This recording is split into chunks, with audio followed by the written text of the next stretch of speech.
आपने एक खबर सुनी होगी कि एक बच्ची के साथ अत्याचार करने वाले आरोपी को उसके पिता ने गोरखपुर कोर्ट में मार दिया, क्योंकि उस बच्ची के पिता को अपनी न्याय व्यवस्था पर विश्वास नहीं था। बहुत सारे लोगों को ऐसे आशंकाएं हैं कि न्याय देर से मिलता है और सामान्य व्यक्ति को न्याय मिलता ही नहीं। बहुत हद तक ये बात ठीक भी लगती है, लेकिन इसका मतलब ये नहीं कि हमारी न्याय व्यवस्था गलत है। हमारी न्याय व्यवस्था पीड़ितों को न्याय दिलवाने के लिए और दोषियों के विरुद्ध कार्रवाई करने के लिए पूर्णतः सक्षम है। लेकिन कई सरकारी अधिकारी, सरकारी वकील और न्यायाधीश जिन्हें खुद को कई मामलों में लॉ पता नहीं है या फिर कई मामलों में लॉ का ठीक से इस्तेमाल नहीं करते हैं, इस वजह से ये दिक्कत आती है। हम लोगों ने सामान्य व्यक्ति का न्याय व्यवस्था पर विश्वास कायम रहे और वे कानून हाथ में लेने के बजाय न्याय व्यवस्था को सुदृढ़ बनाकर दोषियों को सजा दिलवाए, इस उद्देश्य से एक नई शॉर्ट फिल्म की सीरीज शुरू की है। इस माध्यम से हम आपको ये बताएंगे कि अगर कोई न्यायाधीश जानकार और ईमानदार हो तो वो किस तरह से लोगों को तुरंत न्याय दिलाता है और दोषियों पर कार्रवाई करता है। इस बात को आप जितने ज्यादा लोगों तक पहुंचाएंगे उतनी ही जागरूकता बढ़ेगी और अत्याचारियों का अत्याचार भी कम होगा, उनका मनोबल टूटेगा और इससे हमारे देश में लॉ एंड ऑर्डर की परिस्थिति बेहतर बनेगी। आप सभी लोगों से यह विनती है कि इस सीरीज को जरूर देखिए और ज्यादा से ज्यादा लोगों तक इस संदेश को पहुंचाइए। याद रखिए, अगर सचिन वाजे और परमवीर सिंह जैसे भ्रष्ट और गुंडे पुलिस अधिकारी हैं, तो वहीं पर आपकी रक्षा के लिए जान देने वाले पुलिस अधिकारी भी हैं। अगर शमित मुखर्जी, CS कर्णन, निर्मल यादव, रोहिंटन नरीमन और दीपक गुप्ता जैसे भ्रष्ट और नाकाबिल जजेस हैं, तो वहीं पर कृष्णा अय्यर जैसे विद्वान और कर्तव्यनिष्ठ जजेस भी हैं। व्यवस्था को दोष देने के बजाय उसे सबके लिए उपयुक्त बनाने में मदद करें। धन्यवाद।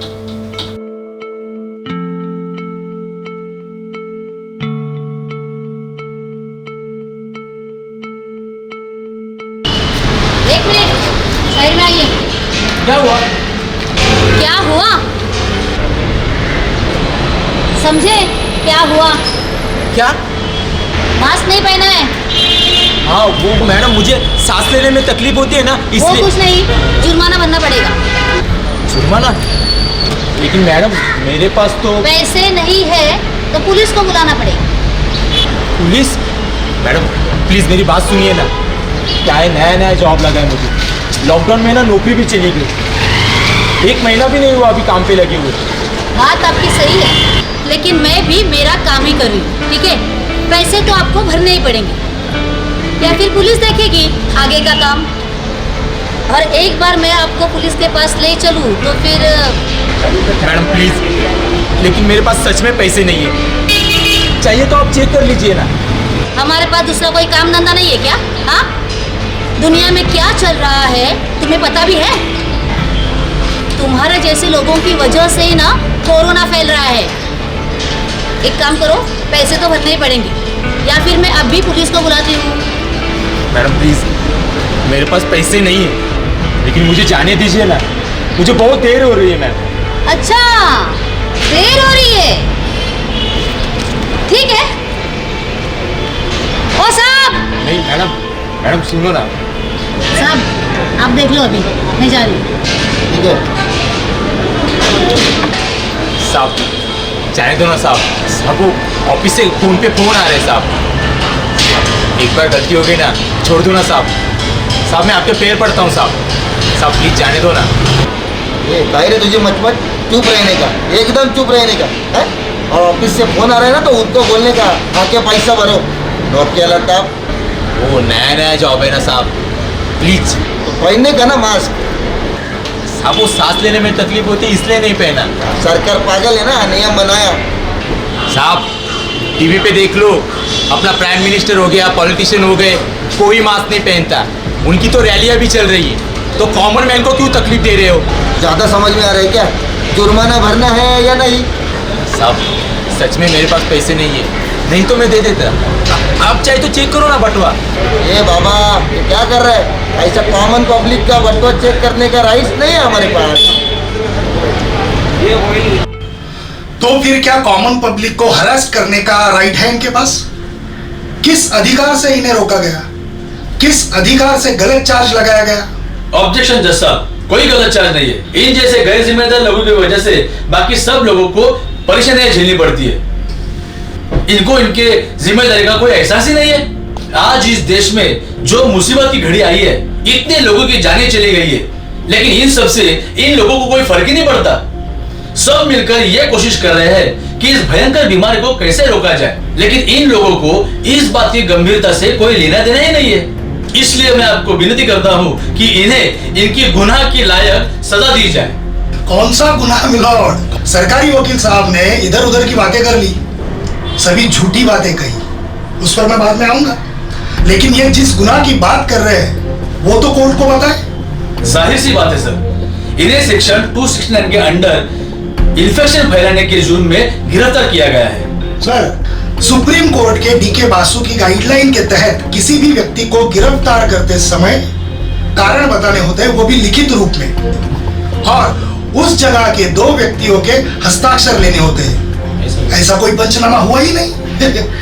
पुलिस के पास इन्फेक्शन फैलाने का कोई सबूत ही नहीं है माय लॉर्ड, और ऐसे में पुलिस अधिकारी कंटेम्प्ट ऑफ कोर्ट और आईपीसी 220, 341 और 342 के तहत सजा के हकदार है।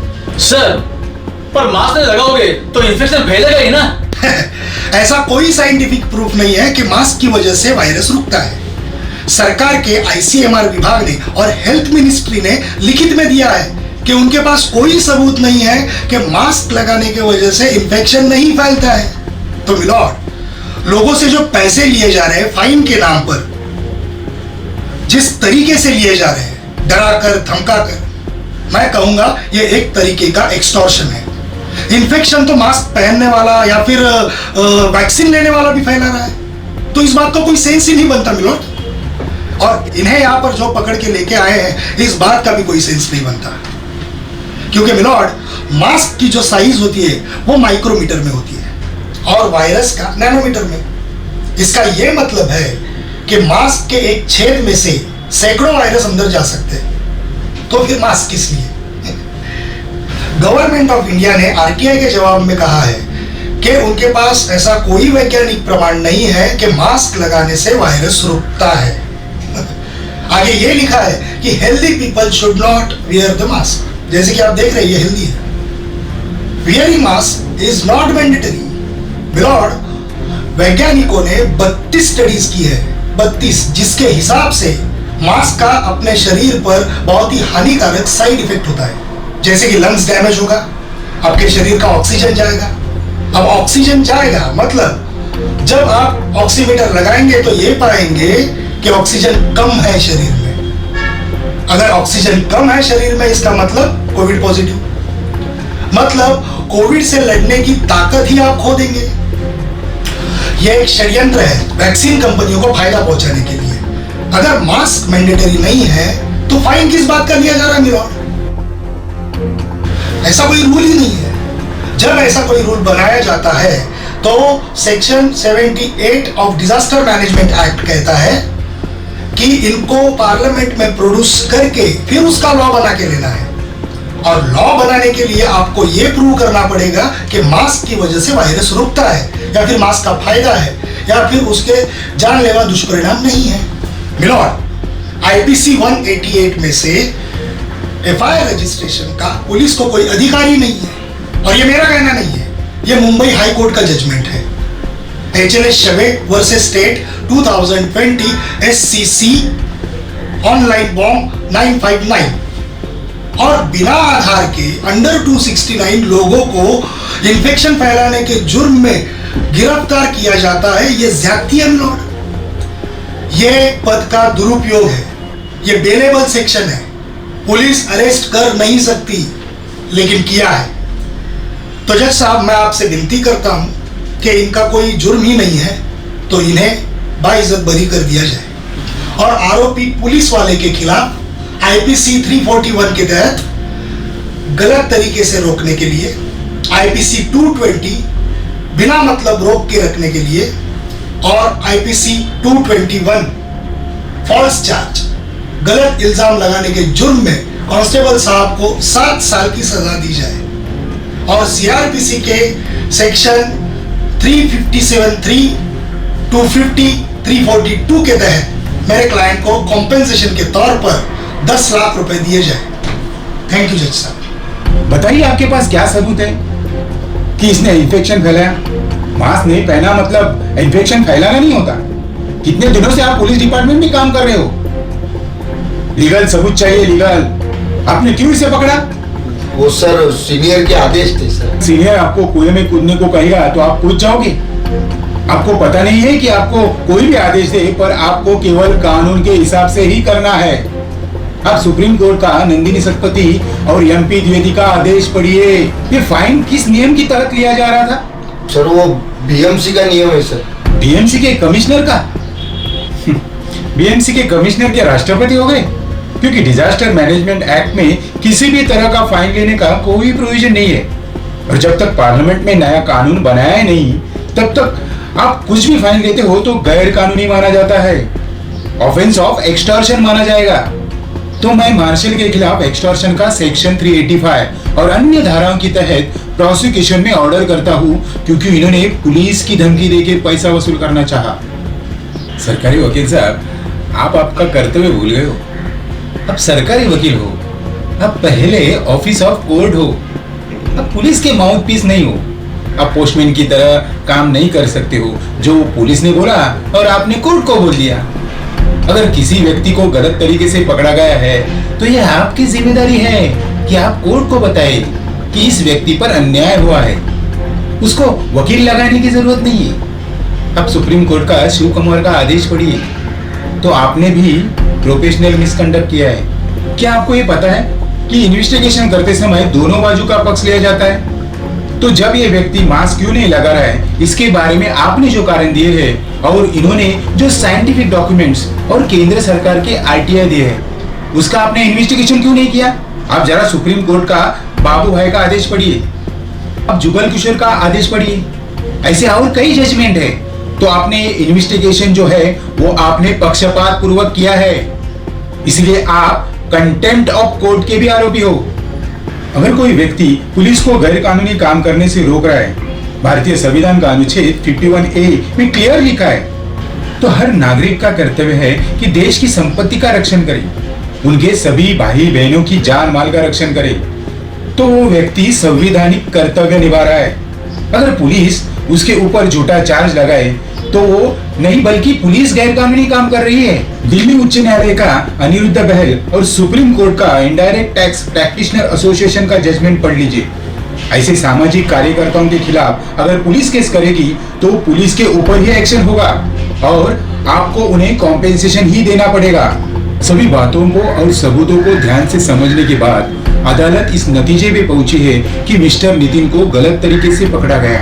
उनके खिलाफ झूठा केस दर्ज किया गया जिसकी वजह से उन्हें आर्थिक, मानसिक, शारीरिक पीड़ा हुई है। ये अदालत नितिन को बाइज्जत बरी करती है और आरोपी पुलिसकर्मी तथा महापालिका के मार्शल के खिलाफ गिरफ्तारी का वारंट जारी करने का आदेश देती है और उन्हें तुरंत गिरफ्तार कर जेल भेजा जाए। और सीआरपीसी 342, 250 के तहत यह आदेश देती है कि दोषी पुलिस और महापालिका के मार्शल को दोनों मिलाकर पीड़ित नितिन को 2 लाख रुपए नुकसान भरपाई के तौर पर दे। सरकारी वकील इनको भी इस मामले में सेक्शन 120B, 34, 52 आईपीसी के तहत आरोपी बनाया जाए और बार काउंसिल को ये निर्देश दिया जाता है कि वो इनकी सनद रद्द की कानूनी कार्रवाई शुरू करे। आरोपी पुलिस अधिकारियों ने इस मामले में इन्वेस्टिगेशन करते समय पक्षपातपूर्ण एक तरफा इन्वेस्टिगेशन किया है और ये सर्वोच्च न्यायालय और उच्च न्यायालय का अवमान है। इसलिए माननीय उच्च न्यायालय को कंटेम्प्ट ऑफ कोर्ट एक्ट के तहत इनके खिलाफ कार्रवाई करने के लिए अपना रेफरेंस फॉरवर्ड करती है। ये होता है ईमानदार और जानकार जज होने का असर, जिन्होंने परिस्थिति की सच्चाई को पूरी तरीके से समझा और फिर जो गलत है, फिर चाहे वो न्याय व्यवस्था से जुड़े हो या फिर सरकार से जुड़े हो, जैसे कि सरकारी वकील, पुलिस कांस्टेबल, महापालिका के मार्शल, किसी को भी बख्शा नहीं गया। ये होती है न्याय व्यवस्था की ताकत, कानून की ताकत। कानून से डरे नहीं बल्कि कानून को समझे, कानून से जुड़े, हमसे जुड़े। आपकी जो भावनाएं हो, आपका जो कहना हो, वो आप कमेंट बॉक्स में जरूर दर्ज कीजिए।